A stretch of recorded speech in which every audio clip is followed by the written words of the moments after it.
walang singilin. Kapag wala silang magulang, anong tawag sa kanila? Sabi niya. Ang scribe report, kailangan singilin natin sa ating mga anak. At sabi niya, yung lumang kaisipan, wala lang pakialam. Sabi ni Brother F.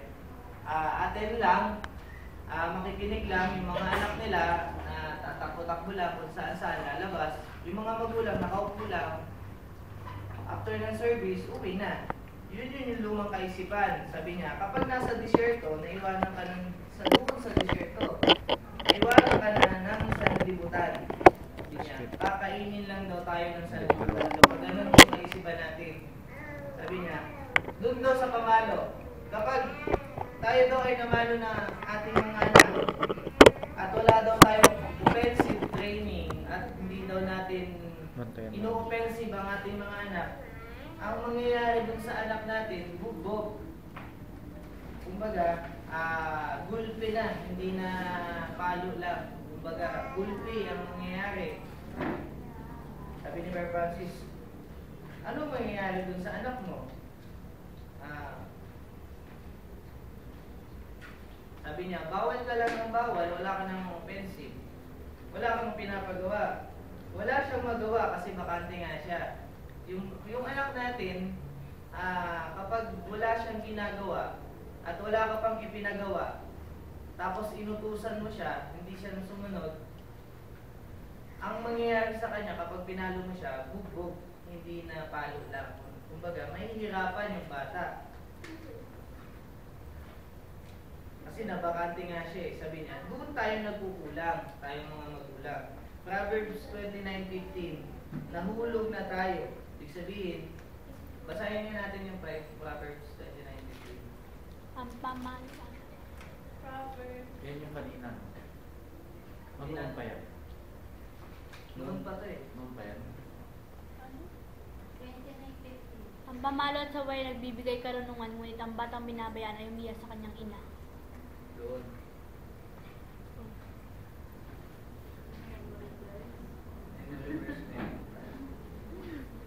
Ang pamalo at saway ay nagbibigay karunungan. Ngunit, Ang batang binabayaan ay umiyak sa kanyang ina. pag pinabayaan doon ng ating mga anak, hinayaan natin siya sa bakanting oras tulad niya, naglalaro sila. Iiyak ka nga daw niya. Sila ang mag-iiya sa atin, sa ating mga magulang. Pero sabi niya, kapag, ano nga daw yung una? Ang pamalo at saway nagbibigay karunungan. Kapag ibinigay mo mga daw yung pamalo at saway, ay nagbibigay ng karunungan. Ngunit ang Sabi nga batang dun sa Hebrews 12, verse 1 hanggang, tama ba, Francis? 12, pababa, magpapasalamat pa yung anak mo, tama? Verse 5 pababa. Pababa. Siya pa magpapasalamat kapag tumungtong siya sa edad na yung tamang edad niya, yung saway at ano ba yun? Yung disiplina, sabi doon sa Proverbs, binibigyan mo siya ng disiplina. Ibibigay pa niya yung pasasalamat doon sa kanyang magulang kasi naturuan siya ng magandang asal. Naturuan siya ng magandang disiplina. Ngayon, panahon, sabi niya, baka akala natin yung paglilingkod, makikinig lang tayo, yung mga magulang to, pinapangaralan ni Brother. Atin lang, paglinggo, uuwi na kagad. Ganun ang nangyayari. Ngayon, panahon na dapat magpaalalahanan tayo. Kailangan nga doon natin magpaalalahanan, magpakialamanan na tayo. Ibig sabihin, hindi yung papakialaman mo yung buhay. Pakialaman mo talaga yung kanyang spiritual. Kailangan may pakialam tayo dun sa ibang oras ng kanyang, yung ating mga anak, kailangan natin pakialaman na yung kanilang bakanting oras, dun tayo magbigay ng ipapagawa sa kanila. Sabi niya, pag maliit na bagay lang, halimbawa hindi sumunod, maliit na bagay lang, papalampasin natin. Kasi maliit na bagay lang, sabi niya. Pag hindi ka offensive, ang magulang, pinalalampas lang yung maliit na bagay na. Kasi maliit nga lang eh. Halimbawa, nabasag niya yung baso. Para sa'yo, maliit na bagay lang yan. Papalampasin mo yun. Kapag hindi ka offensive, ngayon, uulit-ulitin, babasagin yung baso.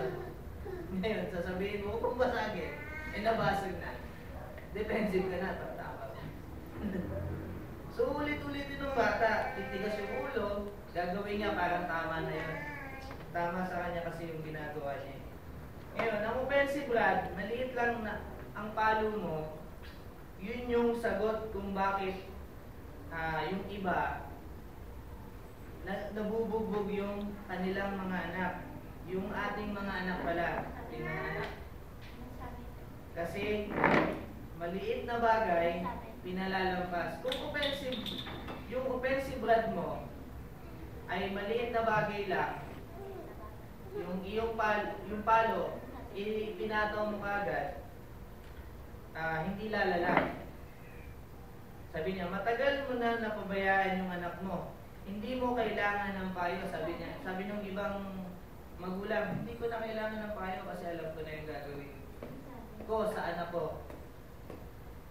Pero matagal niya nang napabayaan yung anak niya, sabi niya. At kapag nagsisi ang magulang, ito kapag nagsisi ang gagawin niya doon sa kanyang anak, defensive na. Kasi nga, nahihirapan na siya doon sa kanyang anak, matigas na ang ulo, hindi na sumusunod. Nagdi-defensive nga siya at humihingi siya ng ipapagawa doon sa kanyang anak. Sabi niya, kailan lang pwede paluhin ng anak? Tanong niya, kapag may inutos ka, tapos hindi sinunod. Sabi niya, mahigpit tayo sa ibang bagay, katulad ng ang school, bawal mali. Mahigpit ka dyan, bawal kang mali, katulad ng mapasok sa school. Ayaw natin doon sa training. Hindi tayo mahigpit sa training. Sa ibang bagay, gusto natin, mahigpit tayo. Pero doon sa training, hindi tayo naghihigpit. Nagiging traditional yung ginagawa natin. Ibig sabihin, parang andito tayo sa progresibo, pero nagiging traditional din tayo. Kasi nga, hindi tayo umaabante. Yung training, binabaliwala natin. Kaya nababakante yung ibang bata, yung ating mga anak, sabi nga niya. Kaya nabububog yung mga anak kapag di ka sinunod, sabi niya. Yun. Kaya nabubog yung anak, sabi niya. Dahil hindi ka sinunod at hindi ka nag-offensive, kaya mo napalo at naparusahan ng matindi yung anak mo. Ngayon, sa Genesis 3:15, yung binhi ng serpiente, si Cain at yung binhi ng babae ay magtutupad ngayon, which is Jesus Christ. At tayo yung tipo ni Cain, sabi nga niya. Tinitipo ni Badet. Sa Genesis 4:7, kailangan tayong managumpay kasi nga tayo ay tinipo doon sa binhi ng serpente. Kailangan natin managumpay doon. Kailangan natin itipo yung sarili. Kailangan tayong itipo doon sa binhi ng babae. Sa reckoning, andito na sa reckoning. Kapag may mag-reckon at magpapalakas sa bawat isa, regularly, sabi yung turo ni Mary Francis, kailangan natin magpalakasan. Weekly, everyday, sabi niya. Kailangan natin halos araw-araw, kailangan natin magpalakasan. Bawat isa, kailangan natin, kung nangangailangan yung bata ng kailangan natin ampunin natin kasi nga, magiging makasarili tayo kung hindi natin gagawin yan. Tulad nung sharing natin kanina. Sa Hebrews 4:7, yan, hindi ko lang natapos. So yan yung report ko. Yun lang, perfect. Ang topic ay intervention.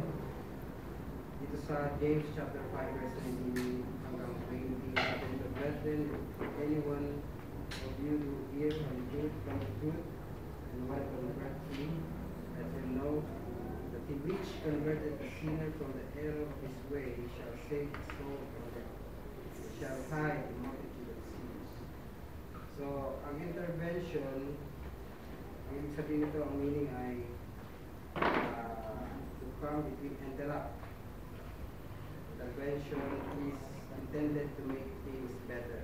Sabihin, minsan may ginagamit ito para sa pagbubuti. Sa Bible, ang Diyos ay nag-intervene din para sa atin. Para sa atin. He always intervened for us. John 1:1, in the beginning was the Word, and the Word was with God, and the Word was God. So para tayo ay hindi mapahamak, siya ay nagbigay na tagapamagitan, no? Yung salita, siyang ginamit ng Panginoon. When God created the world, He intervened. He expressed His thought. It was hid in His mind before. Bago daw kapag ito ay nandun sa kaisipan ng Panginoon, express ng Diyos yung kanyang kaisipan. So, Genesis chapter 1, in the beginning God created the heaven and the earth. So, ito. If God did not intervene, we have no salvation. Kung hindi raw ang Diyos na gumawa ng isang pamamagitan ay hindi po tayo makakaroon ng kaligtasan. Sabi sa Matthew chapter 24, verse 22, except those days should be shortened, there should no flesh be saved. But for the elect's sake, those days shall be shortened. God will come in time to intervene so that everyone should not die.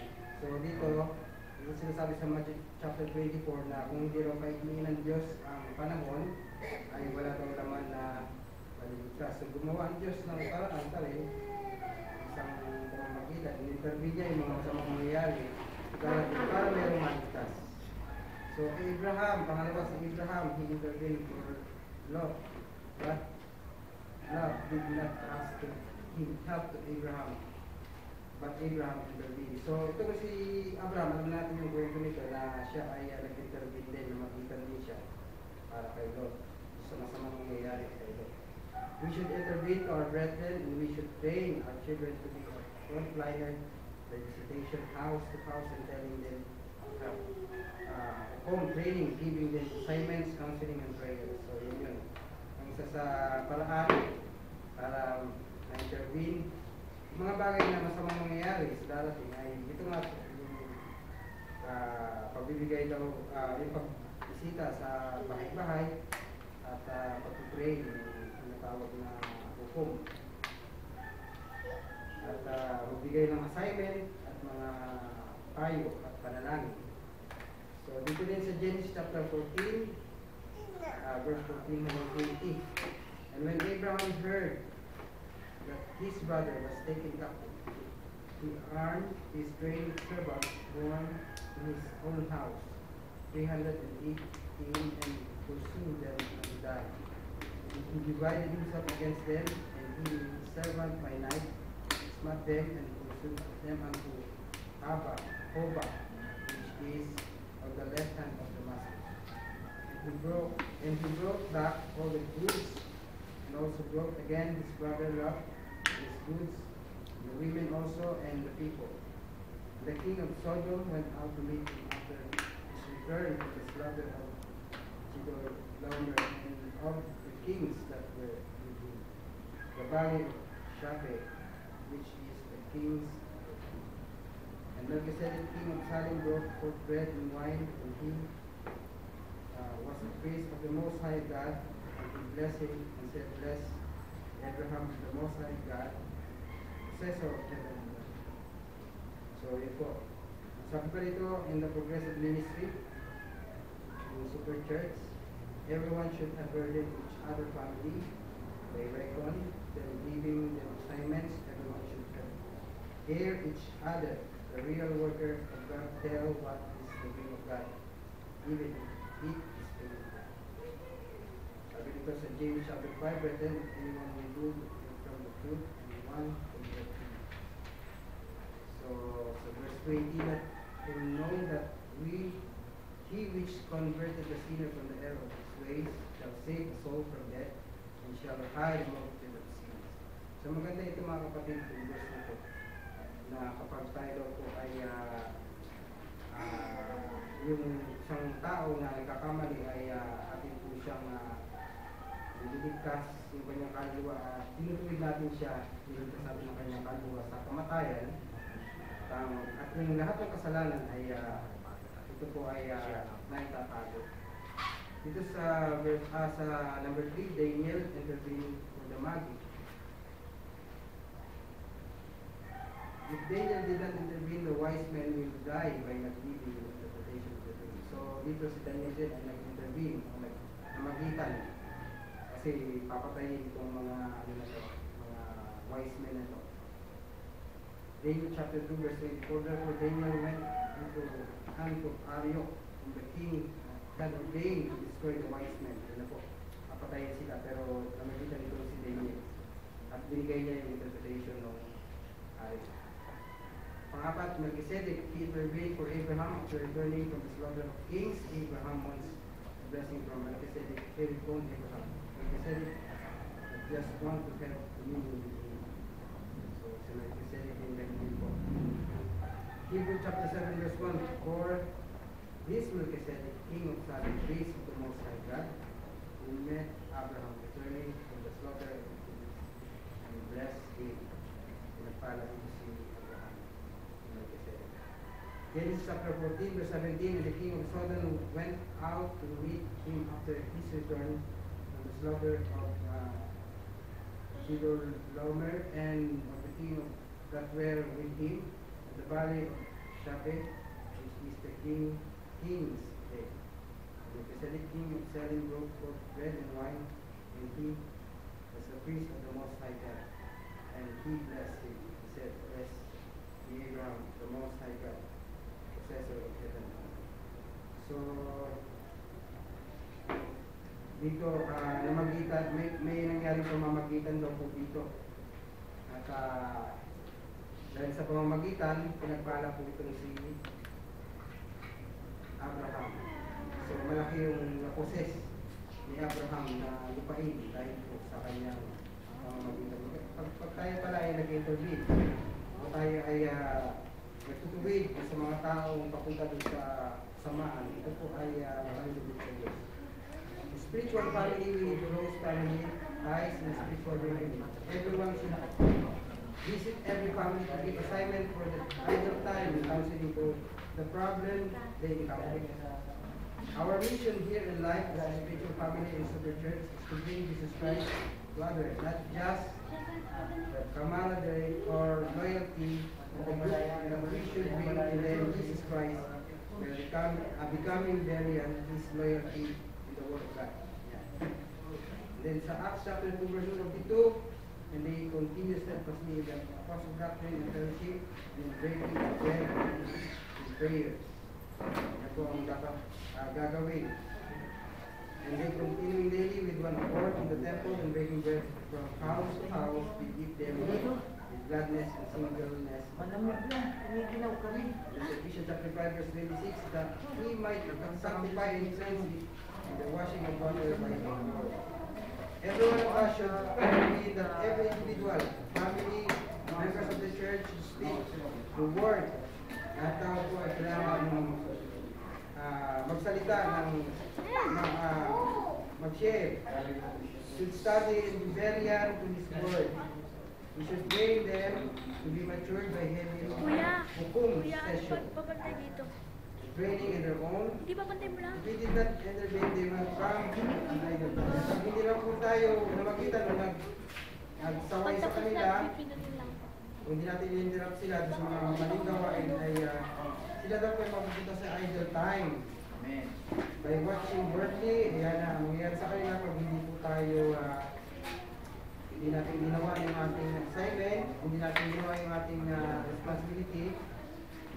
Imbis na ang kanilang oras ay maganda may ibig sabihin ang kanilang oras ay hindi nasasayang, napupunta sa mga bagay na importante, ay napupunta po ito pag wala pong intervention na nangyari, ay mapupunta po sa tinatawag ng mga worldly. Sa pamamagitan daw po ng panonood ng TV, computer, games, then Facebook na yan, corrupt, communication, etc. So by intervening to others, they can be later excited to God's revelation and they will washed by the word in their hearts turn to Him. So, napakaganda nung salitang intervention. Gamitin lang natin ito sa sa ating Diyos para mayroon pong magandang may kabuluhan po. So yun lang po, salamat. Wala na yung iyong projects. Po. Nakabidyo naman.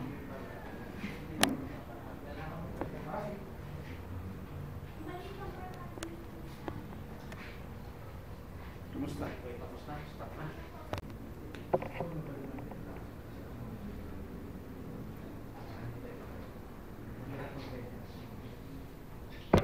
Sabi niya sa Genesis chapter 1, ang pasimula ay nilikha ng Diyos ang langit at ang lupa. At ang lupa ay walang tubig, walang laman. At ang kadiliman ay sumasa ibabaw ng kalaliman. Dito nilikha ng Diyos ang langit at lupa. Wala pang anyo, walang laman. Sabihin sa kaisipan pa lang ng Diyos yung nilikha. Lahat ng bagay.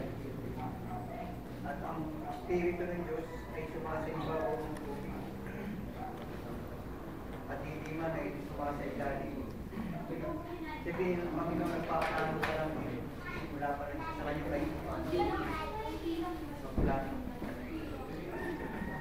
At sinabi ng Diyos, magkaroon ng liwanag. Pero sinabi niya muna, sumasa ibabaw ng tubig. Ang Espiritu ng Diyos ay sumasa ibabaw ng tubig. Dito sa tubig na to, Espiritu ng Diyos ay lumalakad sa ibabaw ng tubig. Sinabi ng Diyos, magkaroon ng liwanag, magkaroon ng liwanag. At nakita ng Diyos na mabuti ang liwanag. Kasi yung liwanag yung kaisipan niya. Sinimulan niya mag-produce na sa pamagitan ng isipan niya, mag-convert na siya ng bagay. Kaya sa isipan niya, ginawa niya itong isipan niya na liwanag. Yung isipan niya na-trace na siya, yun yung ginawa niya liwanag, yung isip niya. So yung isipan niya, kumbaga, nabuo niya na yung plano niya, kaya nagliwanag na. Nung umpisa, parang nag-iisipan lang siya ng nagpo-formal pa lang siya. Pero nung bandang muli, yung lahat ng kompleto yung naging pang-isipan, natuwaan siya doon, nakita niya ng maliwanag at ang liwanag ay mabuti. Ibig sabihin, nabuo yung kanyang plano sa kanyang kaisipan. Kaya sa kanyang kaisipan, nakita niya, napakaganda pala ng aking lilikhain sa kanyang kaisipan. Kaya yun, sa isipan ng Diyos, nabuo yung plano niya. Nasa kanyang isip, napakaganda pala ng kanyang bubuuing plano, ng gaganapin niyang plano. So, nag-create na siya sa kanyang isip. At ito ngayon, itong isip niya, ginawa niya kasama niya. Ito yung Kristo, yung kaisipan. Sinabi niya, ang pasimula ay salita. Ang salita ay sumasa Diyos sa John chapter 1. At ang salita ay Diyos. Kaya, yung salita ay Diyos. Kasama na ng Diyos ang salita bago ang mundo ay nilikha. So itong mundo na itong kaisipan niya na kanyang generate, ginawa niya ang Espiritu salita ito na nakakasama niya. Siya ang counsel ng Diyos eh. Yung sarili niyang plano, yung sarili niyang plano, yun din ang ginawa niyang counseling niya. Nakasama niya sa paglikha ng sanlibutan. Kaya nga sumasa ibabaw ng tubig. At itong tubig na ito, ito yung Diyos eh. Sa mga magitan ng tubig na ito, sabi niya magkaroon ng kalawakan sa gitna ng tubig. Hinati niya yung tubig, ito yung tubig sa baba, ito yung tubig sa taas. Amen. Ngayon, ito yung kalawakan sa gitna na ito. At dito ngayon lumitaw yung lupa, yung katuyuan. Dahil pinagsama-sama niya yung tubig, lumitaw yung katuyuan dito. Sa labas ng galaxy. Kaya ibig sabihin itong tubig na ito yung kanyang counsel, yung kanyang kaisipan. Yung tubig sa taas, na nilalakaran ng Diyos, nandyan yung ang Espiritu ng Diyos, nandito rin sa kanyang council. Tapos itong tubig sa ilalim na ito, kasama rin yung Espiritu ng Diyos ito eh. At dito niya pinalitaw sa tubig sa ibaba. Ibig sabihin, ang kaisipan niya, dinalawang parte niya. Isang kaisipan na panlangit at isang kaisipan na panlupa. Kaya yung tubig na nandito sa ilalim, yung tubig na nandito sa gitna na ito, yung hinati yung tubig, naiwan yung tubig dito sa gitna, at itong kalawakan na ito, at yung tubig dito sa ibabaw na isang nilalakaran na ito. Kaya ang creation niya, isang panlangit at isang panlupang bagay. Ngayon, dito sa bagay na ito, dito siya talaga nag-concentrate ng paglikha muna. Una dito sa langit, tapos pangalawa dito. Ayun na pa. Bali, ang nangyari dito ulit, yung espiritu, yung lupa na ito, nandito rin yung espiritu niya eh. Nasa kalawakan na ito. Bali, puno ito ng espiritu ng Diyos dahil lahat ng bagay nito. Kaya lahat ng bagay, alam ng Diyos eh. Walang nalilingit sa kanya. Ngayon, kinukumpara ko itong mga ito doon sa isang babaeng buntis na yung bata nandun sa loob ng sinapupunan. Tapos tayo, bali tayo, nasa loob tayo ng tiyan ng Diyos. Nasa loob tayo ng creation ng Diyos. Yung counsel niya, yung kaisipan. Si Yeso Cristo, na kanyang kaisipan, na kanyang salita, nababalik kayo ng mundo kasama na niya. At yung mga nagpahayag dito sa paraiso na ito, kay Eva at Adan, simula yung isang liputan, yun din yung Panginoong Jesucristo na kasama niyang salita. Na sa spiritual realm, nalikha niya na muna yung spirito na kaisipan na yun. Tapos yun din ang pinakapangunahing anghel niya. Normally, talagang ang espiritu ng Diyos, simulan sa Paul. Doon pa lang sa Genesis, 7 anghel na yung kumikilos doon, simula pa nung una.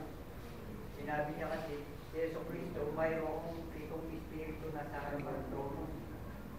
Eh si Yeso Cristo yung trono, yung kaisipan ng Diyos, meron siyang 7 anghel sa harapan ng trono. Ngayon, kung si Yeso Cristo yung nakaupo doon sa trono, siya rin yung sinabi ng Diyos doon sa John chapter 1 na nang pasimula ay ang salita ay kasama ng Diyos at ang salita ay Diyos. Kaya nung doon pa lang sa paradise na sila Eva, yung 7 espiritu ni Yeso Cristo at saka yung espiritu ng kaisipan, si Cristo ng pinaka-trono nung nakaupo doon sa trono na yun, ang 7 espiritu, sinusubo niya lang sa lupa para aralan si Eva at si Adan at yung mga isisilang na tao sa sanlibutan yun. Kasi nga, before the foundation, John chapter 1 na, no? Kasama na ng Diyos ang salita bago sa sanlibutan na iniga. So that means na ang Diyos, talagang yung mga propeta, yung 7 spirit ang pumilo sa kanila para magpahayag doon sa panahon nila Eva ni Adan.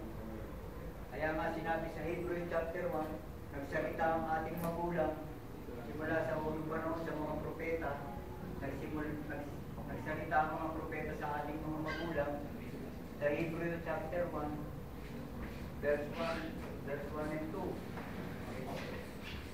Kaya yung bagay na yan hanggang sa mga isilang na yung ang Panginoong Jesucristo nagkatawang tao na siya, doon na niya na inihayag na siya yung kasama ng Diyos bago ang likhain ng sanlibutan ito, kasama na siya ng Diyos. So siya ngayon yung espiritong inuutusan niya, yung 7 espiritu sa harapan niya, yung ang Panginoong Jesucristo yung Kristo ang pinaka-kaisipan ng Diyos, na yung Kristo yun yung tumatahan sa katawan ni Jesucristo, ni Jesus, kung siya isilang bilang katawan dito sa lupa. Na pumasok sa kanya yun, nung siya bautismo sa River Jordan. Pero yung mga anghel ng ating Panginoong Jesucristo, nung salita ng Kristo, nakaantabay dun sa sanggol at kila Maria nung ipinagbubuntis si Maria. Kasi sabi nga ng Biblia, at lililiman ka ng kapangyarihan mula sa langit at ikay magsisina ng isang lalaki at tatawagin mo Jesus sapagkat ililigtas niya ang kanyang bayan. So, ngayon nga, nangaral si Kristo, tinayag niya yung hiwaga ng pagka-Diyos ng Ama at inaralan niya yung mga apostol at tinapos siya sa krus, sinabi niya, it is finished. Ngayon, bakit niya sinabing it is finished doon sa krus ng Calvary? Yun, Mateo chapter 27, verse 52. Ito yung vision to ng mga tao na nakakita sa pagkapako ni Cristo sa krus. Nung mamatay si Cristo sa krus, yung mga taong nanonood na yan, ito kay Cristo sa pagkapako sa krus. Yung mga tao na yan, pinakitaan ng vision ng Panginoong Jesucristo yan. Yung nakita nila, kaya sinabi ng Panginoon, it is finished. Kasi lahat ng mga anak ng Diyos na ipapapanganak sa Panginoon.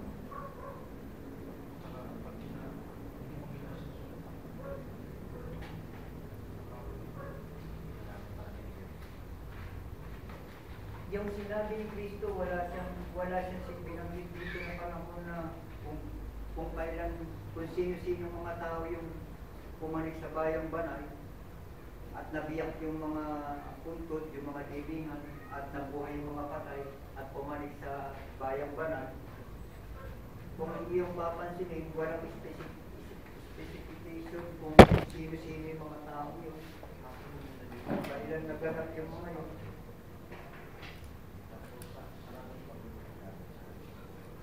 Kailan naganap yung pangit, yung mga, ano yun, yung pangit na yun, walang specific date.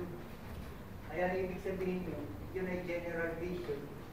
Wala yun sa panahon ng mga nakakausap na ng kanyang Kristo, na si Kristo mula sa panahon ni Evangelista, yung seventh spirit. Bali yan ang Kristo na kumikilos sa panahon na yun na sinusugo ng Diyos na may 7 espiritu sa harapan ng Diyos yun, sa harapan ng trono.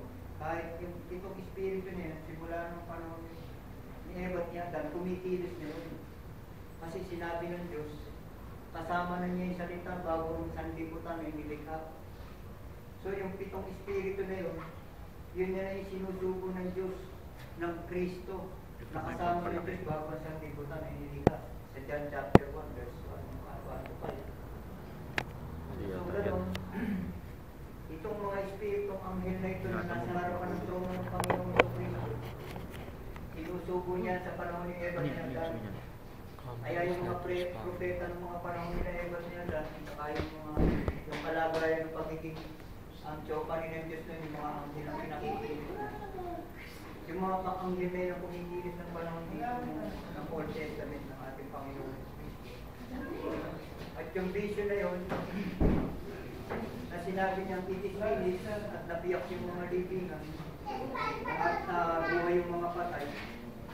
Ito yung mga tao na nakaranas ng Kristo ng panahon ni Eva at ni Adan hanggang sa panahon na matatapos ang sanlibutan natin. Kaya sinabi ni Kristo it is finished. Dahil simula sa Old Testament yun, Old Testament sin hanggang sa New Testament sin. Lahat yung mga yun, nasabot na ng salita at kaisipan ng Diyos yun. Pumasok lahat sa riyan ng Kristo lahat yun. Kaya lahat ng bagay nakapasok sa loob ng Kristo, kaya mapagtataka kayo, bakit nagkaroon ng transfiguration? Nagkaroon ng transfiguration si Kristo, pinakita si Moises at si Elias, nakita sila ni Pedro. Iyon ay ibig sabihin, palatandaan na maging si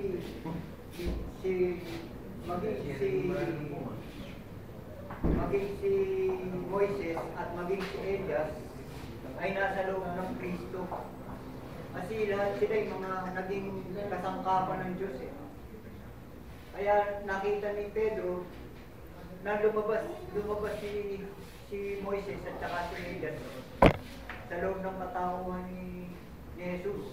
Kaya nga sabi ni Pedro, Panginoon, igagawa ko kayo ng 3 bubol. Isa sa iyo, Isa sa Panginoon, isa sa kay Moises, isa kay Elias. Kasi yung lahat ng mga naging propeta ng Panginoon, lahat ng ginamit niya, Elias, ilang beses lumitaw, sila Melchizedek, yan lahat ng mga ginamit na pangunahing tauhan ng Biblia, ng mga pangunahing propeta, pasok lahat yan sa Kristo. Nasa loob lahat ng biyag ng Kristo.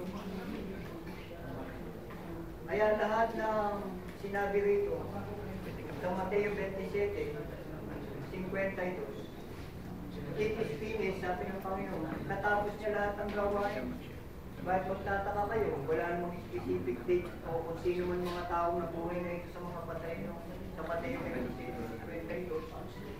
Wala namang specific na tao yan kung sino-sino yan. Wala rin panahon kung saan kailan namatay yung mga tao na nakabuhay ng Muslim. So, ibig sabihin yan, ito'y general vision ay pinakita ng Panginoon sa kanila. Natapos niya ang gawain. Nabuhay niya yung mga nagsisampalataya simula sa panahon ng Old Testament hanggang sa New Testament. Hanggang sa matapos ang mundong ito, yung vision na yan, na general vision na sinabi ng Panginoong Jesucristo, natapos niya ng lahat ng bagay. Ito'y hanggang dulo ng panahon ko, mula sa Old Testament hanggang dulo ng panahon. Natapos ng Panginoong Jesucristo yan. Kaya lahat ng bagay na ito, wala na eh. Kumbaga tapos na lahat ito. Reenactment na lang ang ginagawa natin. Lahat ng bagay na ito, nakapasok na sa Kristo. Lahat tayo, sakot na tayo ng Kristo. Kahit ngayon mananampalataya. Kahit sa uling panahon. Okay, tapos na. Amen, palakpan ka naman. Ito mga testimony na. So, yung mga yun, stop. Yung ano po, yung pagdating namin po, sabutan namin yung mga taga-dito.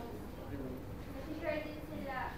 Pag tinawag kasi kumakanta, siguro kakasimula lang. Tapos nasi-share din yung pastor dati dito. Ayun, tapos yung mga anak na nasi-share din siya mo sa sa death nga na yung death dapat ganito.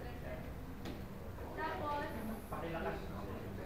tapos yun, kami nasa labas lang. Tapos, pagtapos nilang mag-share, parang closing prayer na sila, kami na yung yung pumasok. So, yun. Yung ginawa po, yung mga bulilit muna yung pinag-share. Tapos, kami hindi na kami nakapag-share. Tapos, nag-share na yung mga elders. Yung mga ginawa nila ni Pastor Danny. Ganyan. Tapos, hanggang sa pati yung anak niya, nag-share na rin siya, nag-share siya. Tapos yung inspirational verse na lagi daw binibigay sa kanya ni Pastor Danny is dun sa sa Philippians 4:13 na all things ay magagawa. I can do all things I through can Christ. do all things through Christ. Sabi doon, kung ano daw yung, sabi nila kung ano yung nasimulan ni Pastor Danny. Kasi yung church na doon, maliit lang. Pero, maganda siya. Tapos, kumbaga yung paglabas mo ng bayan na ayun ang mismo. Tapos, ayun, tapos andun din yung mga youth nila. Nasabi doon, kung ano daw yung nasimulan ni Pastor Danny. Then, busy na daw din sila dito sa church, yung mga anak nila, Kasi may dalawa siya nung anak na lalaki, yun yung pinakamaharap sa akin. Yung pangalawa, tas yung pangatlo. Yung pangalawa siya yung nagigitara. Yung pangalawa ng church, yung pangatlo ng church. Ay, pwede magtanong yung mga youth na kinaibigan mo ba, yung mga anak para Mga youth nila kasi nasa labas. Gano'n. Hindi mo ka-sharing, hindi nyo ka-sharing. Palabas, pasok, labas, pasok. Yung mga Ganun na yung balis naman, hindi naman ako. Pero, bisa kami. Yung pagkamatay ni Diablo, yung babae, kung anong dahilan. Hindi po. Dahil namin. Ana Inita. Kasi gano'n sa nabili daw siya ng mga alas na sira, dumating. Tapos nagalit pa siya dun sa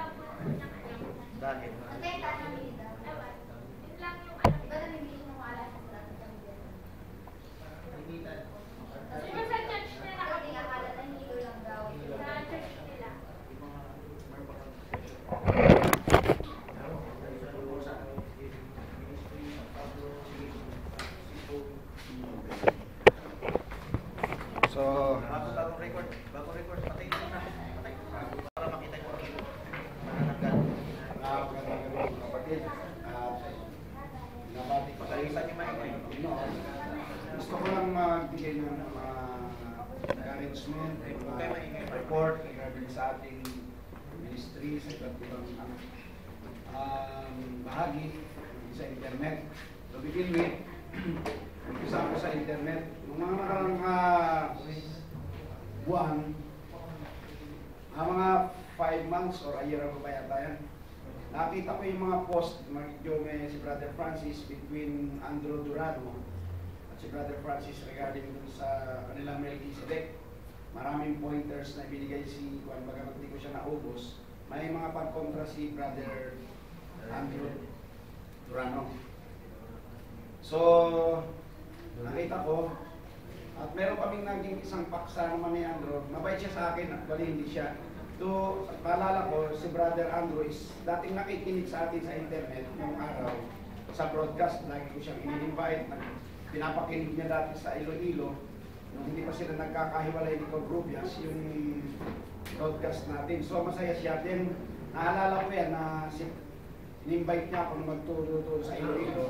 Pero hindi ako nakapunta, kaya si Pastor Fred Naiga ang pinapunta ni Brother Francis that time.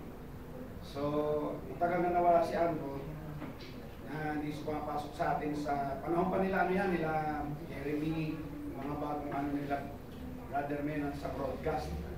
So, noong mga nakaraang araw, marami kaming pinagsishare at nararamdaman ko si Brother Andrew, hanggang ngayon hindi siya nagbabago sa akin, hindi siya ako binabangga. Tatanong siya, nagkaka-sharing kami.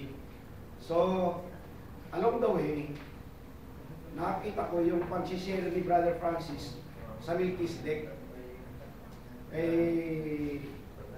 Nicolo Leleco, si Tole. At nakita ko very submissive si Nicoleco. Magaling siyang mag-share. Ito Coleco, si Tole. Doon tungkol sa Melchizedek, pinakita ni Brother Francis isa-isa sa kanya. Tanggap niya. So, natutuwa ako. After a while, ito mga siguro mga 3 weeks ago, after 3 weeks, naglabas siya ng exposition ngayon ng Melchizedek at very firm sa umpisa ng kanyang paglalaban. Binanggit niya talaga na ang nag-share sa kanya si Brother Francis at kakaiba. Maaari kanyang marami magalit sa akin sa end time, sapagkat ang buong end time, ang alam nila si Melchizedek ay Diyos dahil sinabi ng prophet. Pero ang ebidensya lang din ni Brother Branham, sabi nga niya, yung 7, part 3, part A lang. At kung susuruin ka niyang mabuti, alam mo, sabihin ko sa inyo, matagal na tinuturo ni Brother Francis yan. Kaya, naiingit nga ako ng mga nakarampa na nagtuturo si Brother Eric. Hindi lang ako nakibo. Nailalatag niya ako pero hindi ko mailatag. Nagtataka ko, lagi ko naman pinapakinggan kay Brother Francis, hindi ko mailatag yung doctrinal niyan. Sabi ko, yung ibang bahagi, lalo na yung application, kako, naiintindihan ko. Pati yung mga revelation niya. So, nung marinig ko kay Sid Hall, mas malinaw sa akin. Dati naman kakong tinuro ni Brother Francis, alam na alam ko rin. Pero bakit hindi ko ma-express? Nung mabasa ko nung nakaraan linggo kay Sid Hall, abay malinaw sa akin at nung ilatag niya, pinakita niya sa akin marami magagalit sa akin. Ito, sa buong entag. Pero kailangan panindigan ko, dahil totoong tao si Melchizedek, hindi po pwede na si Melchizedek ay siya mismo ang Diyos, tapos saserdoto siya ng kataas-taas ang Diyos.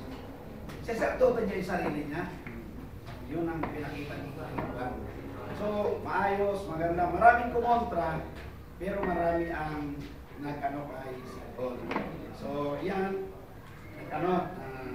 ayos. Tapos, napunta kami ngayon ni Andrew Durano. Bumasok si Andrew Durano, nag-godhead kami ngayon. Sana mabasa nyo. At ako'y natutuwa sapagkat may lumabas pang bagong revelation na malinaw sa akin regarding doon sa sharing namin ni Andrew. Pero before that, nagkaroon na kami sa tanong ni Bernard Tabuena regarding sa predestination.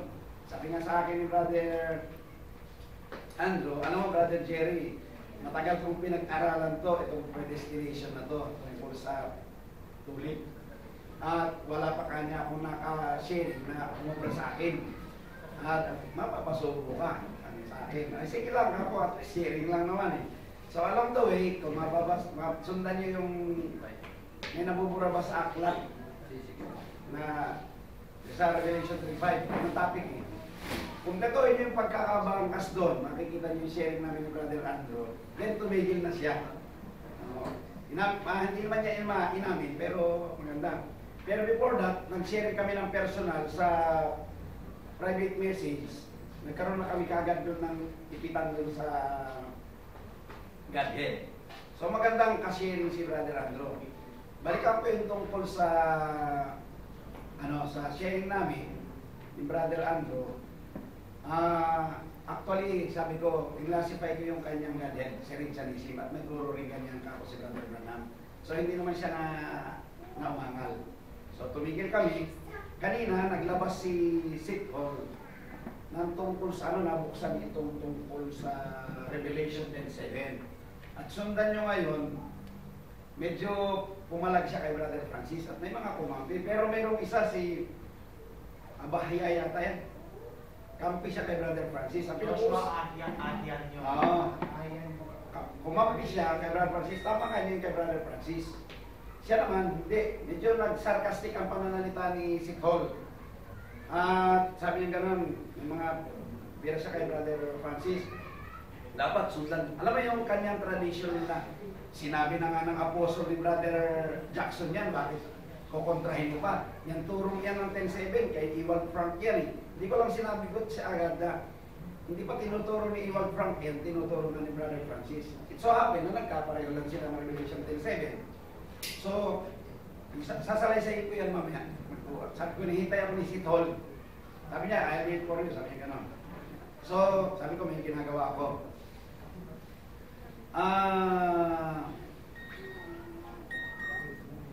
Sabi niya gano'n, ito raw medyo ang kanyang pananalita, medyo hindi mabuti. Pero ang magandang, gusto kong naalala binanggit ni ito lang ang hindi ko, ito lang ang hindi ako sangay kay Brother Francis. Pakiulit yung comment niya sa negative siya. Yun nga, yung sa Revelation 10:7. Paano sabi niya? Hindi siya sang-ayon sapagkat yan ay si Brother Branham. Kinokontra mo raw ang prophet. Kinokontra mo raw. At saka si Apostle. Ito naman kanya si Apostle Jackson. Oo. Ito kanya si Ewald Frank. Ano lang yan eh. Nag-apostolan lang yan eh. Ganun. So, ang ginawa ko, sinagot ko siya. Siyempre ako na sumagot. Wala si Brother Francis, sinagot ko ngayon. Brother Branham ay precursor lamang ng Revelation 10:7. And I cannot prove that. Sabi ko gano'n. Medyo pinira niya ako. At saka sabi ko, huwag kayo nagbabranding. Bakit kayo nagbabranding ngayon? To anyone, dapat hindi ka nagbabranding ng tao. Na-identify mo sa ibang tao. Ang dapat mong gawin, sabi ko kanina kay Sith Hall, anahin mo, pakinggan mo ako sa sasabihin ko. At saka mo ilapat sa Urim and Tumim. Sabi ko sa kanya. Urim and Tumim. Urim and may N yan. So, ano naman siya? Umano naman siya. Pakumbaba siya, sabi niya ganun. Okay, brother, may turn siya yung sige, I will hearken to you. Ganda. So sabi ko, sige, binigyan ko siya ng binigyan ko siya ng iniwan ko tanong, sabi ko, may gagawin ako, mamaya babalikan lang kita.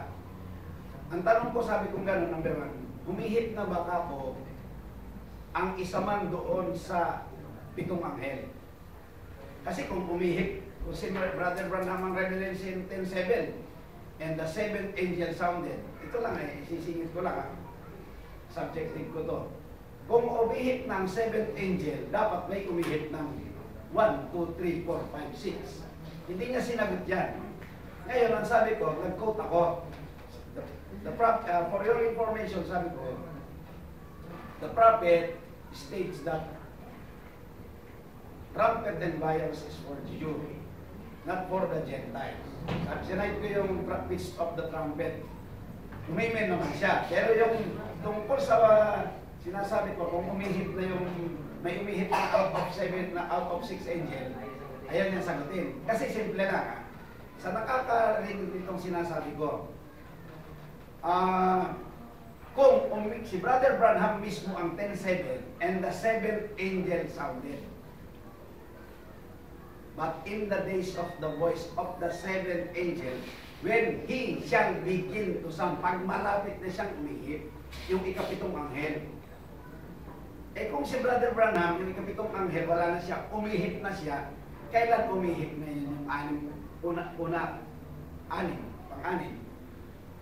It's a big question na hindi kaya sagutin kahit sino sa inday. Sasabihin ko yan.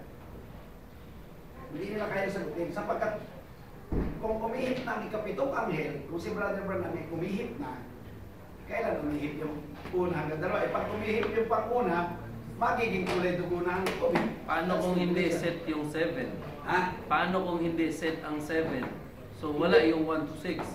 Kaya nga, so hindi po pwede na magkaganon. Ang sa atin, ang sagot ko dyan, yung tinatawag gospel sa church ages. Pero pag ini-apply mo yung sound 10-7%, sasaplay ka sa Bible. Kahit sino pa ang magko.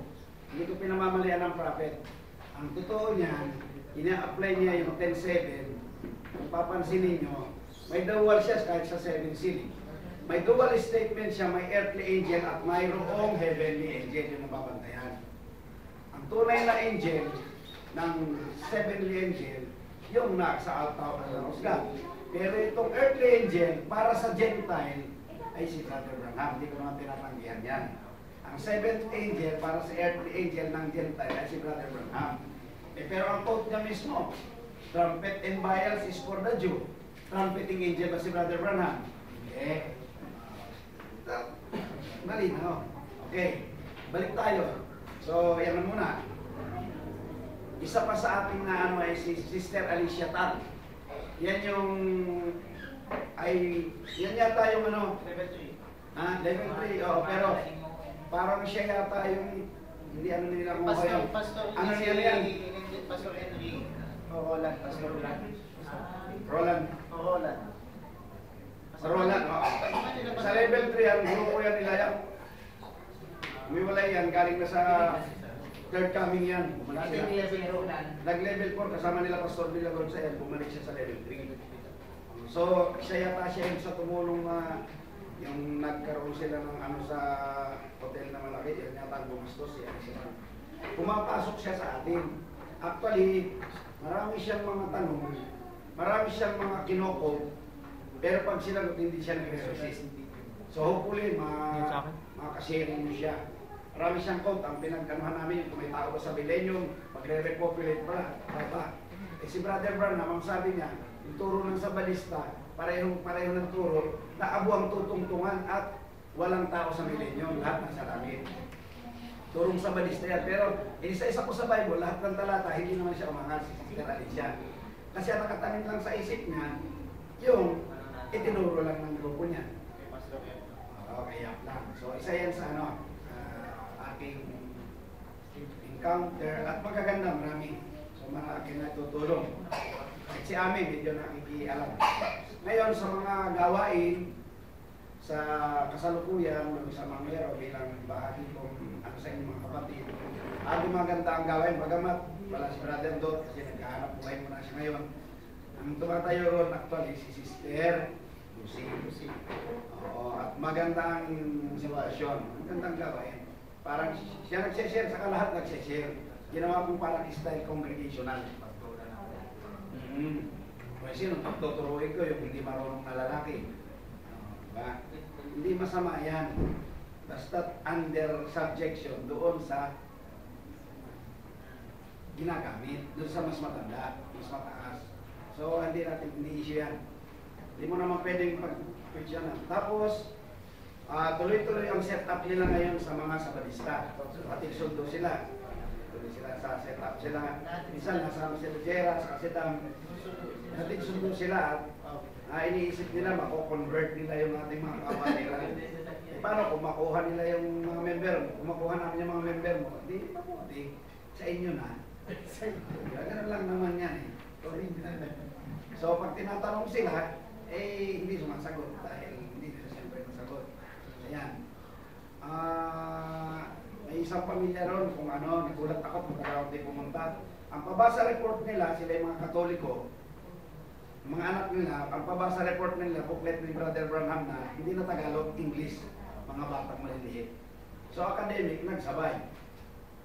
Konvertido na ba sila? Hindi sila konvertido, pero dahil sa pabasa report, naintindihan nila yung message ng prophet, natututo sila mamingkis. Nakita nyo? So yan. So, five-fold ministry ba yung bata? Ay minaririnig yung tatay at tanay niya. Tinlola ha? Tinlola nakikinig. Yung mga tiyuhin nakikinig habang nagre-report yung mga bata. Kailangan pa bang baptize ng Holy Ghost na nanginginig yung bata para sabihin siya may baptize? Yung binibigkas ng bata, nandun yung pahig. Sa word. Hindi dun sa nagbabibigkas. Isa pa, dito sa San Pablo, siguro by Saturday, may mga mabautismohan tayo. Magandang magiging gawain doon. Ngayon galing kami kahapon ni Brother George dyan, kasama si Brother doon. Medyo mapaharing magkaroon tayo ng formal church within next month. Doon. Nagawa lang akong mga resolution para makapag-request. Kahit si Brother Richard Juana, kasi under siya dati ng mga Trinitarian, tapos napasok siya sa Judaism. Ngayon, nag-share, kung titingnan niyo sa Facebook, sinagot na kanina, kaya nagkakasalang tao, may serpent seed. Parang gano'n kay Pastor Danny. Hindi na siya solid sa Messiah. Actually, nung nagturo na kami ni Brother George ng end time, na talagang medyo solid, nagte-take note na siya. Parang ngayon lang siya nakakita ng Kristyanismo. Parang ngayon lang niya nakikita na ito pala ang tunay na Kristyanismo. So, nag-open na siya. Nag-open siya, maayos siya, disiplina. Ang ginawa ko ngayon na format, may cell grouping sa gitna ng gawain habang nagme-merenda. Hapon kasi ang gawain doon, mga start ng 1:30, 1 o'clock. May maggawa, talagang may awitan, tapos pagkatapos ng awitan, may prayer, tapos testimony report. Then, mayroong magtuturo mga 30 minutes. Then, tigil, cell grouping yan. Cell grouping. Then, pagkatapos ng cell grouping, dug awit, turo ulit. So, parang mga ministro kasi mga nandun, halos mga manggagawa. At itong mga susunod na Sabado, sabi ko nga, Brother Francis, Brother Eric, maraming darating doon. Siguro baka umabot na mga 30, 40 darating. Hindi bata matanda. Darating ngayon Sabado. So, hopefully mapag-pray natin. Saka maganda sila. Pag sinabi ko lang, magbigay ng offering, punuin na lang yan. Talaga, ako hanga sa kanila. Hindi nag-iisip ng lubunod sila kung ano yung yung kanilang binibigay. Ang pagkain namin sa gawain sa kana.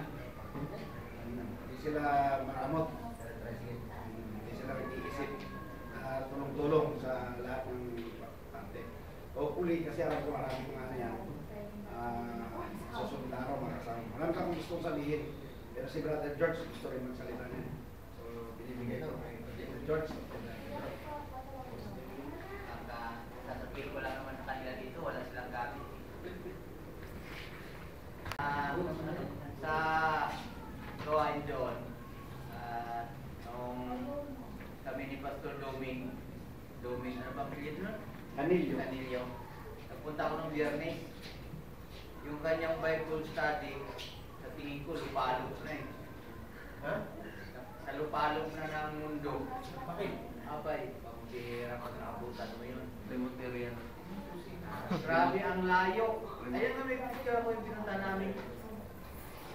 Mga siguro Nagkaroon. parang mula rito hanggang Cubao. 18 kilometros. Yun doon. Saan nilakad nyo? Lakad? Pag nilakad mo, isang araw lalakarin nun. Ang layo. Sabi ko sa inyo, mula siguro rito, baka lumagpas pa ng Cubao. 18 kilometers siya. Yun, parang mahigit eh. Awak ko lang. Doon, pagdating ko ng San Pablo, dumiretso na ako doon.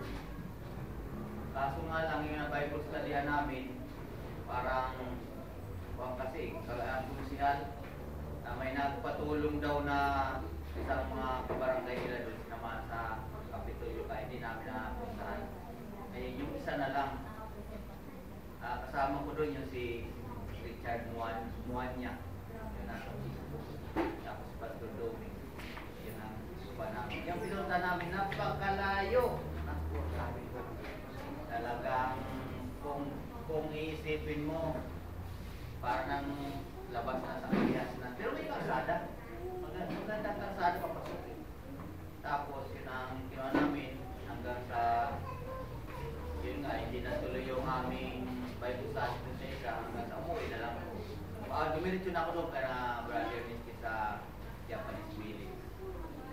Pinabukasan yung mga gawain doon. At maganda, kumbaga sa aking parte, isang bagong hapon bilang isang manggagawa ng Diyos. Kaya nga ako sa akin lang, ito huwag kayong madagdagdamdam. Kung dito lang tayo, tingin ko, di kayo magpapakinabangan ng Diyos. Dahil wala ang laban dito sa lupit.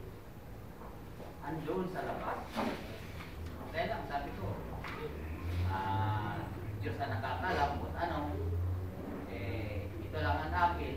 Nasasabi ko sa inyo dahil tayo lang naman. Sa mga pangyayari. Doon talaga, sabi nga, kung ano yung napag-aralan natin noon, mula na magturo si Brother Francis hanggang sa ngayon, dapat talaga magamit na natin. Kasi nung bago ako umalis, nagpunta si Brother Eric, gabi sa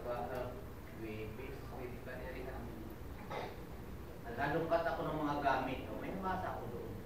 Pati yung mga gamit ko, yung mga sapatos, mga ano, nakita ko na nakatambak, nanik ako. Habang nilinis ko kasi gabi na eh. Nabot ako ng alas 10:30. Handa ko kasi kailangan umalis ng maaga. Sabi ko, ang gamit, pag hindi nagagamit, inaalikaw pa. Naisanak na. Pati nga yung sapatos ko na nabili ko sa Davao, nakita ko sabi ko, susunod na linggo. Isang bagay yung tapos, yun na, hanggang sa nakarating ako sa San Pablo, ang ganda ng gawain kahapon. Ayan si Brother. Ang ganda ng topic. Yung mga napag-aralan natin, kailangan nila yun. Ang matindi yung bukong talaga. Oo, yung ang problema din yung pamilya rin. Yung, kaya lang, tatanong sila. Oo. Kasi sa mga ganong gawain, doon talaga tayo magagamit. Dito, wala na, pabalik-balik na lang tayo sa gawain dito. Yan isang bagay na sabi ko, kung sa akin lang kasi pag nagabiyahe ako sa bus, nakikita ko yung mga kabayan. Yung pagpunta ko doon, kung hindi ako makasabay ka volunteer, sarili ko, ang ginagawa ko, dahil hindi ko makabisado sa San Pablo, ang ginawa ko, lakad ako. Pasan-pasan ko yung bag, bitbit ko yung ano, lakad ako hanggang doon sa palengke. Ang ginawa ko, dahil maaga-aga pa, ikot muna ko, lakad lang ng lakad. Tapos tanong ng tanong sa palengke, hanggang sila makasakay ako ng yung sasakyan ng jeep. Kasi nahiya ko kay Brother Noel, yung ano na abalahin ko pa rin, yung bayaw ni Brother Noel. Nahiya din ako doon sa aming tinutuluyan kay Brother Nesty na naghahanap buhay rin. Napunta ko dito, sunduin mo ako. Ang ginawa ko, hinahanap ko na yung masasakyan ko papunta doon. Dahil mula doon sa mga ilang kilometro yung Brother Diretso, mula palengke ng San Pablo, papunta sa Japanese village. 4 kilometers lang, kaya pala bilang pumunta. Mula doon, yun ang kuha namin na pagdating doon, sa isang party, bibili na akong kape, asukal, kape, tinapay, para sa gawa, para sa kasi, kumbaga sa ngayon, hindi sila, kung sa isang sitwasyon, hindi mo masabi silang walang-wala, meron din. Pero kailangan mo rin ikaw muna mag-una bago sila. Nagbibigay sila ng financial na yung tawag dito, pagkain. Sa akin naman, pag binigyan ako, binibigyan ko rin kay Brother Francis. Ano yung Japanese village? Japanese. So yun yung hanapin namin. Kaya doon, ang mga tao doon, bakit mga kuha na yun doon? Sabi nga, hindi natin masabi na walang alam, may alam na. Ibang alam. Kaya ang kuha doon yung ating natutuhan, doon talaga magamit natin. Dahil nakaabang sila eh, hindi nila alam yung mensahe natin eh. Tuwan-tuwa nga sila eh. Yung sa 7 church, yung ano yan.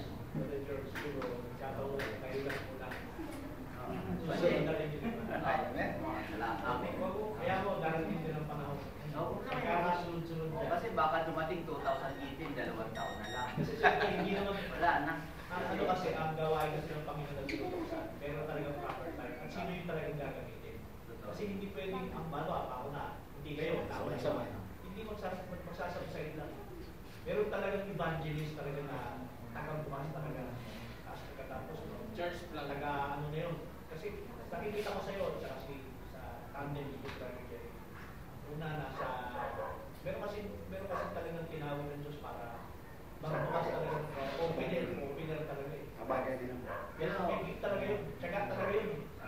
Pero meron naman, pagkatapos ng opener, meron namang taga-paligid. Pero wala namang problema kami muna, pagkatapos ng tribulation kayo naman. Kaya ako yung panahon pa.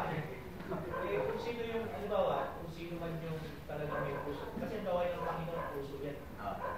Hindi mo na pwedeng pilihan. Kasi, kung sa akin, alam mo, napakasarap bang nagbabiyahe ka sa bus, ang isip mo naglalakbay. Pwede gumagana. Ako nga, minsan doon ako nakakaupo sa harapan ng TV. Oh, ang ganda ng palabas, karate. Doon ko nakita na tutuhan na ang tao na may Espiritu Santo, kaya niyang kontrolin ang sarili niya. O yun ang revelation na pulot ko sa panunod ko ng TV. Kasi, hindi yung, kasi, di ba, pag may Espiritu Santo pa, speak in tongues, kasi, sabi doon ng kanyang instructor sa karate, kung huwag mong gamitin ang galing mo sa karate dahil ang kalaban mo malaki. Gamitin mo yung pag-control. Parang aura ang ginamit niya doon. Ibig sabihin nun, napokontrol niya yung tao na parang napipigilan niya. Pero, grabe yun, doon ba sa San Pablo? Gusto yung nag-establish na ilang pamilya? Marami. Father Nick, Brother Noel. Gusto yung bautismado na sila? Wala. Wala. May nabautismo na ako. May nabautismo na. Sino doon? Sino yun? Sino? Ang tagal na yun doon sa Yung Noel yung manggagawa. Ayaw niya, manggagawa. Manggagawa. Yun. Medyo marunong-marunong na yun. Kaya nga tuturuan doon, hindi sa walang alam. Hindi alam na. Si Juan, sa Church of God, 37 years. Sa Worldwide Church of God. May mga marunong na yun eh. Armstrong? Oh. Brother Erneste, yung si Sister Lani, yung pa, mahusay yun eh. Ang parang magsalita siya, teacher. Si Brother Richard Muanya. Si Chris. Brother Chris, dating mga mga manggagawa. Pastor ng Pentecostal. Yun ang Pwede mga mag-English yun. yun. Pwede mag-English yun. Ano na yung napagkasunduan ninyo na kailan ba yung ang kuha nila doon, kaya nga siguro, kalooban ng Diyos, yung mga nangyari niya, baka sa ito ang usapan namin ni Brother Jerry, gawin na namin service. Gawain ng ganito na. Ang kuha na lang doon, kasi ang nakikita mo doon, sa message, talagang dapat gawain. gawain na nga, hindi. Kasi sa premier una, January 1, parang kuha lang, yung Formal lang. formal. Pakiramdaman nga eh. Kaya nga ngayon, nung itong February, medyo nagkaroon na ng size, tapos yung testimony report, January pa yan eh. Testimony report, tapos kanta, testimony report, tapos bawat isa yung mga elder, kasama si Don, lahat magsishare. Ngayon, itong March, ang kuha namin, kumbaga na unti-unti, kuha na talaga, service na. May awitan, kumplito doon. 2 gitarista, Pastor Duming, saka Brother Chris. Ano ba ang pili doon, Brother Chris? Tapos, si Sister Alice, yung Brother Chris, pwede siyang mag-gitara, pwede siyang kumawit, ganun si Pastor Duming. Kumplito na. Si Brother Noel, bayaw nito. Kumbaga, pwedeng kunting alaga mo na lang doon, pwede mo nang habilinan. Saka yung Brother Erneste, kaya din nila yan kung sakaling medyo makaya-kaya na, pwede mo na silang iwanan, dadalawin na lang. Ang kwan lang doon, kung paano sila talagang itatas. Kasi kung ano ito medyo hawik na sila dahil may natutuhan na sila niyan. Yung upo. Yung isa doon, yung may anak, gusto niyang matuto niya ng kung ano yung upo. Kasi ginagawa na niya sa bahayan niya eh. Ngayon, may mga bagay na lang doon na sa atin na kailangan na lang talaga sila yung mga na alam natin, yun ang kailangan naman ito sa kanya. Oo.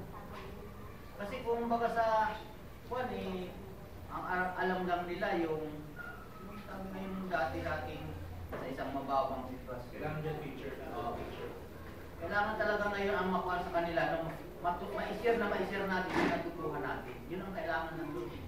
Ano ba, yung mga Conibale Francis tawag dito yung rocks. Oh. Yung bata nga yun, yung 13 lang pala si Sidney. Oh, naipipresentan niya yung 3 kinds of sin. Ano ba yung una? Marunong kasi ang sasabayan lang yung nakasulat dun sa tracks eh. Si Sister Cynthia, asawa ba din Misty. Kinuha na niya yung 7 charges eh. Tawag pa nga ng tawag na kung, ay ganito pala ito, ganito ito. Oh. Naikuha na niya yung 7 charges eh. Binasa lang yung booklet ni Brother. Babasahin niya, saka kung ang kwento niya, saka sinusulat niya yung mga ibang kuwan. Makakuha na sila, may alam, kailangan lang kumbaga itataas lang, idadagdagan lang natin. Nakakatuwa ang kumbaga sa kanila doon. Halimbawa, yung isa, yung si Sister Lani, siya ang taga-piano doon sa simbahan nila. Oh. Siya ang taga-piano. Kung magsalita yun talagang teacher. Marunong. Kaya lang ang kuha nila, hindi nila alam yung mga mensahe natin. Yun lang kasi kung baga nasa grade siya, mga grade 2, grade 3, sa ating baga high school, yun ang kailangan nila. Nagtanong nga, sabi na, akala ko ba may pupunta rito kasama ninyo? Si Buddy Eric na saka si Buddy pa doon, Buddy Eric. Sabi ko, medyo hindi pa nakakakuha ng kanilang schedule. Ay, makakontrol ko rin. Sabi na Maayos nila kanilang sabi ko, yung kanilang schedule sa kanilang trabaho, medyo na para sa iba. Kaya yun ang isang bagay doon na sabi nga, malayo man, pagdating doon, yung damdamin mo, bago yung bago. At sabi nga, nagamit pa yung mga natutuhan mo dito. Isang bagay yun na sabi nga, kumbaga, hindi tayo, yung mga kuha natin na training dito sa panalitin, na ililipat din natin doon sa iba. Maganda ang pandol ko, halimbawa, bagay, malalaman naman yung kung tayo makapunta kayo. Lalo na kung yung usapan ngayon, paunti-unti, may mga grupo doon, yung UPC ng United Pastoral Council ng San Pablo. Kung may tawagin doon ang Diyos, lalong mas maganda. Saka yung lugar doon nila, maganda ang dito kasi bundok ng Banahaw, nasa Kilonariya, bundok ng Mount Makiling. Maganda ang doon dahil kumbaga ang ulan, ang ulap, hindi siya nakakaranas ng sabi ng El Nino. Maganda ang kwan doon. Kasi yung doon ang ulap, doon bumabang kasi babaw ng bundok. Isang autos ko lang. Isang dito sa north, Makiling. Dito sa south, andyan yung Banahaw. Kaya yung ulap doon, pag nagaganyan, maganda ang kwan. Ang klima. Kaya sabi parang pinagpala rin mga lugar niya kasi bakit ba tagtuyot doon, hindi daw nagtatagtuyot. Nainit din, pero hindi kwan talaga. Kaya saka ako, hindi ako makapagsabi kung anong espiritu meron doon. Pero sa bayan, hindi pa naman namin napunta. Maring maganda doon mag-evangelize. Sa pinakasentro mismo. Pero sa bayan. Kung halimbawa marami tayo, hindi sige, palitan tayo, bayan. Oo, bayan. O paano palit naman? Ganun lang ang kuhanan eh. isang kwan doon. Kasi kumbaga kung General Luna, walang sinabing General Luna sa San Pablo. Ang sitwasyon. Malapit sa kapias na tao. Hindi, kung sa improvement, ano tawag yan? Sa development, ay, wala sa kalahati sa General Luna. Naulat na para siya. Ang tao doon, makikita mo ang klase rin ng tao. Yung improvement ng syudad. Sakay sa Pabade Francis, yung espiritu ng tao. Iba-iba yung tao. Ang espiritu doon ng tao, pag nakita mo, medyo hindi ko sinasabing totaling lahat, pero may pagkamaamo sila. Pero sabi nga, hindi mo naman masabing, pero ma-discern mo ang kanilang espiritu. Ano ba, makipag-usap ka? Doon mo lang malalaman kung anong pakikiharap sa iyo. Kaya isang bagay na maganda ang hindi ko lang alam kung ano ang kwento. Pero nakikita ko na hindi ako 100% na masasabi ko ang espiritu ng tao doon ay ganito. Pero malaki ang posibilidad na mas maamo. Kasi ang bandang Laguna, babasihan natin, makikilala ka dito ibang espiritu nila. Kung may mga tawag dito, mga espiritong parang matatapang medyo kalmaan. Yun ang isang bagay. Kaya ito, wag lang sa akin, nasasabi dito sa inyo lang dahil alam ko patay. At nakupa ko rin na halimbawa, nagkasama-sama, sabi nga, sabi mong badalit, anong kalooban ng Diyos, yun ang pero isang bagay din na, isang himok lang ba yan na, sa isang, maranasan nyo ang ganung buhay. Maranasan nyo. Pwede kasi nangyari din ba stable na yun. Diba? Kasi kayo sa opener kasi lagi kayo nakapasikola, i-open natin. So, mga manggagawang nandito, pwede mapapagpilihan kung sino talaga yung karoon ng birthday na talagang sabihin natin na inom na. Yun na yung ipopost doon eh. Yun na yung kung sino yung may willing talaga na magpastor na talaga. Meron ako natutunan sa Baptist na strategy nila, ginagawa nila, hindi sila nagpapaganyan-ganyan eh. Ang gawin nila, dalawa sila, tandem yan eh. Gagawa nila, hahanap sila doon na pwede nilang tuluyan, pahan. And then pagka stationary, pako, tapos sasaturate yun. Parang lambat ba na ilalakad mo yung ikutan mo yun, pag ano yun. Bawat location area, iikot yun. Tapos, yung katulad ng ginawa nyo dati sa Manghero, gano'n eh. Di ba, nag-upa kayo ng bahay, tapos saturate. O yung lahat ng mga lalambat, ipon doon sa isang lugar. Tapos ipon, di ba na, yun, tama yun, strategy. Mas sa akin yung may kalayuan lang talaga yung Manghero. Sa sitwasyon kasi, tulad sa atin, nandito tayo. Para bang pag-alis ng isa, pwede palit ang isa. Kasi may minute na lang. Pwede rin. Yan ang isang bagay doon na magkakatuwa ka. Mangyayari. Wala naman kasi kung ano. Alam naman naman natin. kasi talaga yun dahil hindi naman. Iba naman sa atin, ibang ating espiritu dahil kahit dyan, naalala ko lang, 2 taon na lang. Baka sa Federation Story kayo mag-evangelize. Ako gusto yun talagang mag-evangelize. Tapos si Bani Freddy, kaya lang si Bani Freddy para makamit naman yung mga special niya doon, specialties. Maganda doon dahil kasunod kasi yan, ang kasunod din yung teacher na talaga. Tapos teacher talaga. Tatrabahoy ng teacher. Oo. Bitin. Sa ngayon talaga, kasi ang sa akin mga marunong na eh. Pastoral. Hindi mo na sabihin magsisimula ka sa abakada. May alam na. May alam na. Kung paano mo na lang sila eh. Ang isa sa aking kinukuha dyan, Brad George, yung kaya laging lahat ng pupunta ron, kailangan dadaan lagi sa isang session at tinatawag na reckoning. Yan yung nagiging loopholes ng mga gawain, nagkakanya-kanya, kailangan mayroon isang pattern. Kasi kaya niyan, pag hindi ka matalas, na-end kahapon tingnan mo kaya pinatigil ko lahat kasi ginaganahan sila sa mga sharing pero yung mga bata napapabayaan. Yan ang hindi dapat mangyari. Dapat alam yung procedure. Pag nasanay sila yan. Dapat alam yung procedure. Tapos pag may cell grouping, hindi yung nag-iipon-ipon yung matatanda, dapat dikit ang mga bata. Kaya kahapon, pinag-iwalay ko, tapos nagsasama-sama, sabi ko, hindi pwede ganyan. Kung saan ka nakapwesto, doon ka, huwag kayong magkalo.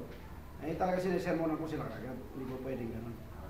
Nag-enjoy sila, puro matanda, yung mga bata, nagkalat na, hindi pwede yan. Sabi nyo, ampon.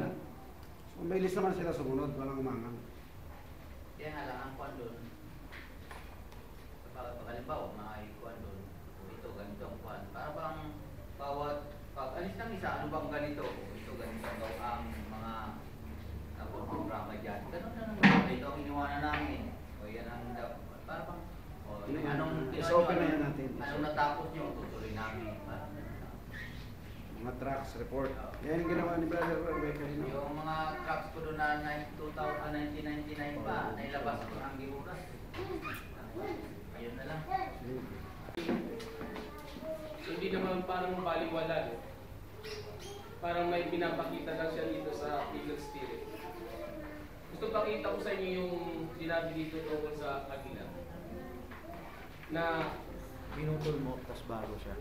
Deuteronomy chapter 32 verse 11, sabi niya, parang agila na kumikilos ng kanyang pugad, na yumuyog-yog sa kanyang mga hinakay, kanyang ibinubuka ang kanyang mga pakpak, kanyang kinukuha at kanyang dinadala sa ibabaw ng kanyang mga pakpak.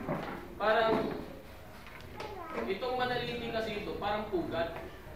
Gusto ko ipakita na parang pugad siya na dinadala lang yung mga inakay dito sa sa lugar nito. Parang type siya doon.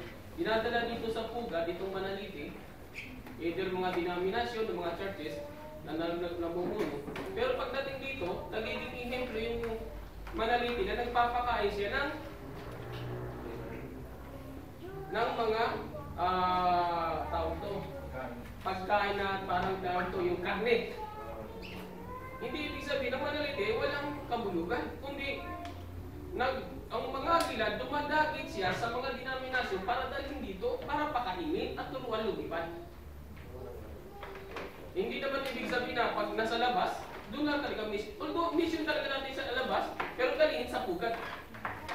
So may kinalaman siya sa Eagle Spirit na ang agila, pag lumilipad sa kalawakan at nakakita siya madadagit, dinadala dito sa kanyang pugad.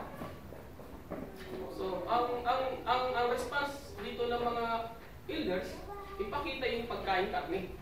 Pakain siya. Glory to God, yun lang po. Exodus chapter 32, dito ng chapter 32 verse 11, na Eagle Spirit. Pakiclose.